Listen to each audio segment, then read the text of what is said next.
99% of the loot is going to 1% of the raiders.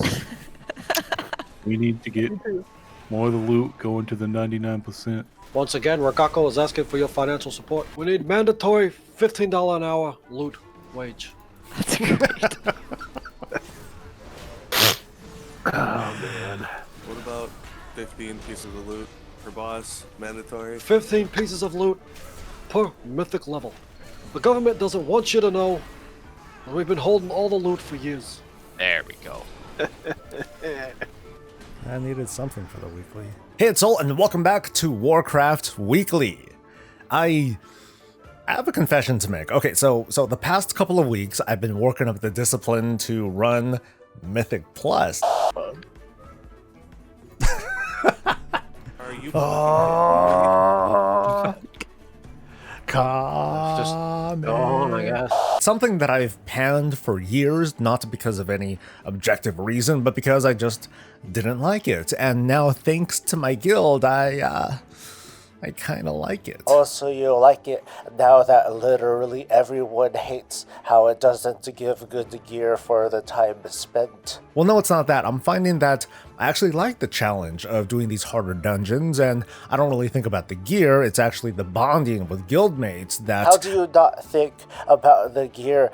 Gear is everything. WoW is the gear. Gear of Gearcraft. Mythic gear stones must get. Or no fun. Gear, gear, gear, gear, gear, gear. Okay, so let's give thanks to the wonderful people over on Twitch. This sucks. Give us easy gear. And our Blizzard. patrons like newcomer Chris. Welcome. If I were to try to read the room, I would say that the honeymoon phase of WoW Shadowlands is long over. We're going to get to that in just a little bit, but first, some other news. An article from Vice reports that the American Federation of Labor and Congress of Industrial Organizations, also known as the AFL-CIO, proposed to big gaming companies Activision Blizzard and Electronic Arts to require that the companies include minorities and women to be in interviews, not hiring, but interviews for all open positions within the companies.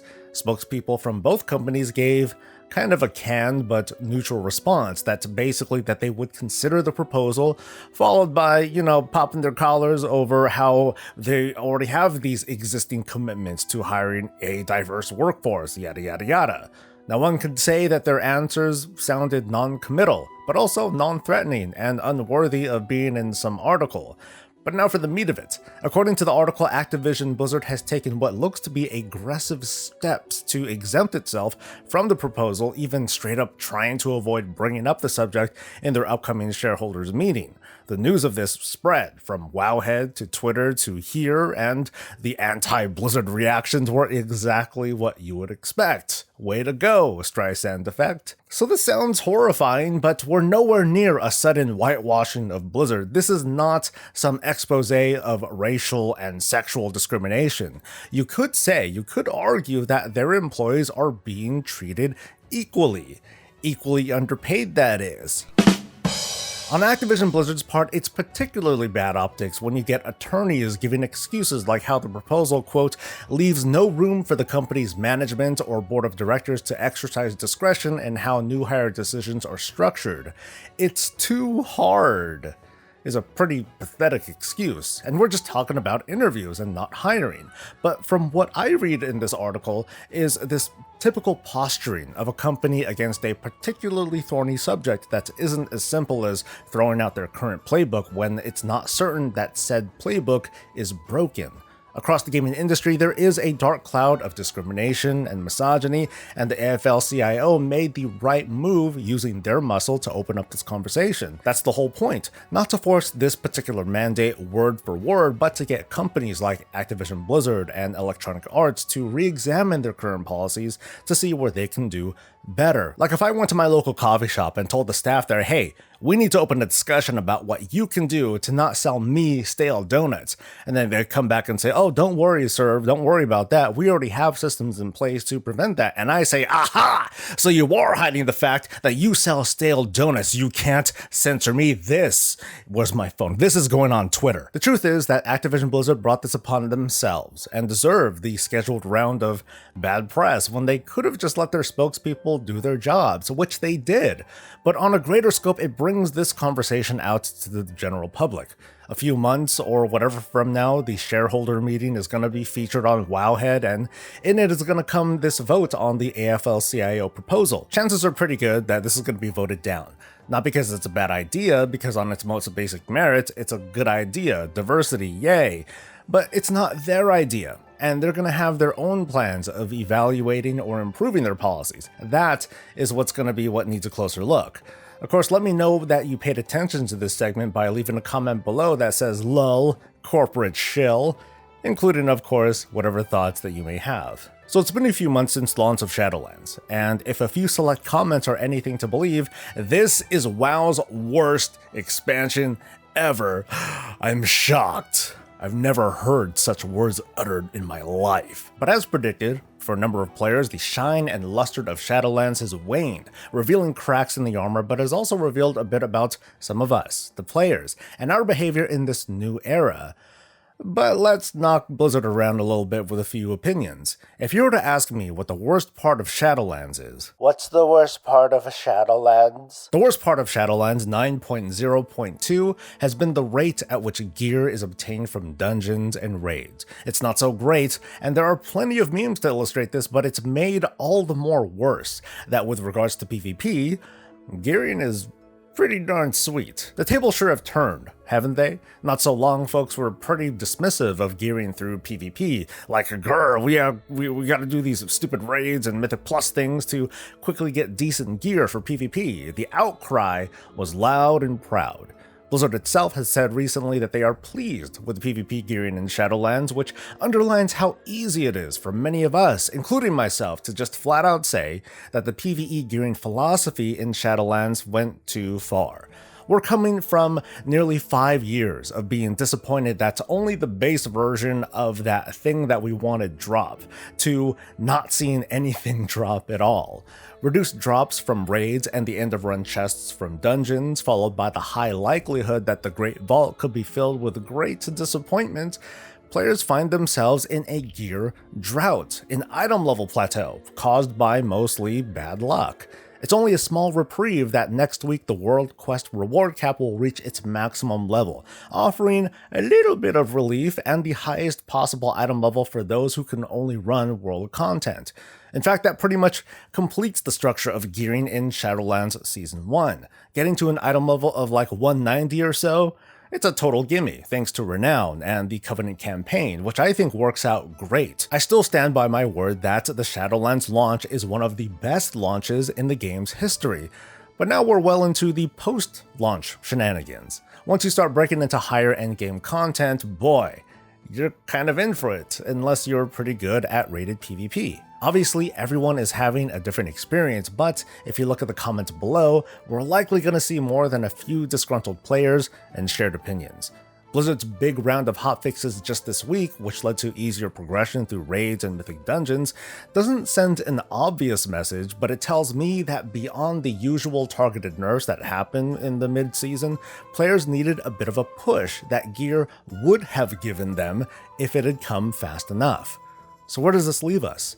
Kind of in a awkward/unsettling place, I guess. I consider myself an anomaly when it comes to how I approach WoW. Like, my goal is to be this character that I created and have some fun with guildmates, kicking ass or getting our ass kicked.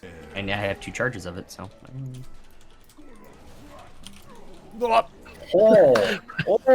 fucked, bro. Okay. Get fucked, bro. That's white, bro. This is Sometimes very ungracefully.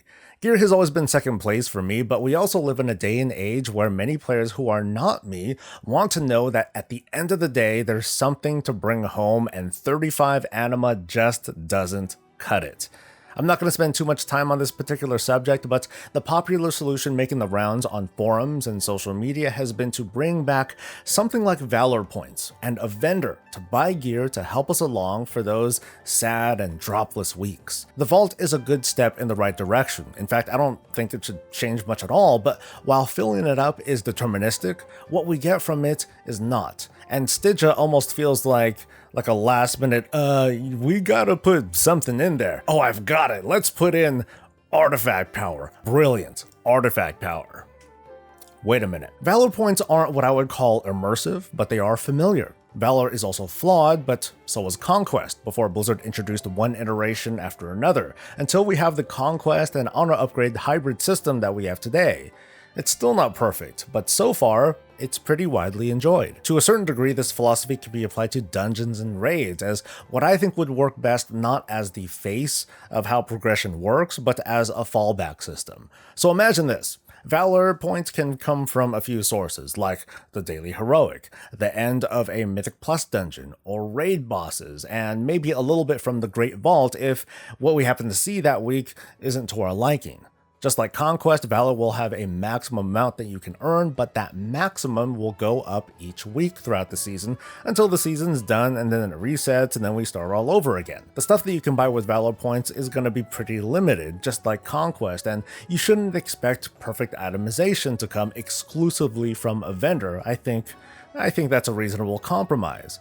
And I also think that this gear should be upgradable up to a certain point, just like Honor and Conquest gear. And let's add a little twist to it, alright? And let it be upgraded with both Valor points and Stygia from the Maw. This is just an idea, so if there was a total of 4 upgrades possible per piece of gear, 2 of those upgrades would be done only with Valor, and the other 2 upgrades only with Stygia. It gives more of a reason to return to the Maw, and I guess to get you shaking your head. You're shaking your head right now, right? You're just pissed off because I'm like, dude, you had me until the whole Stygia thing. Now it's just ruined. Downvote. Feel free to share your own, probably better ideas, but there's only so much that I want to invest into these ideas because 3 weeks from the release of this weekly is Blizzconline, and hopefully we'll learn what's in store for improving this situation.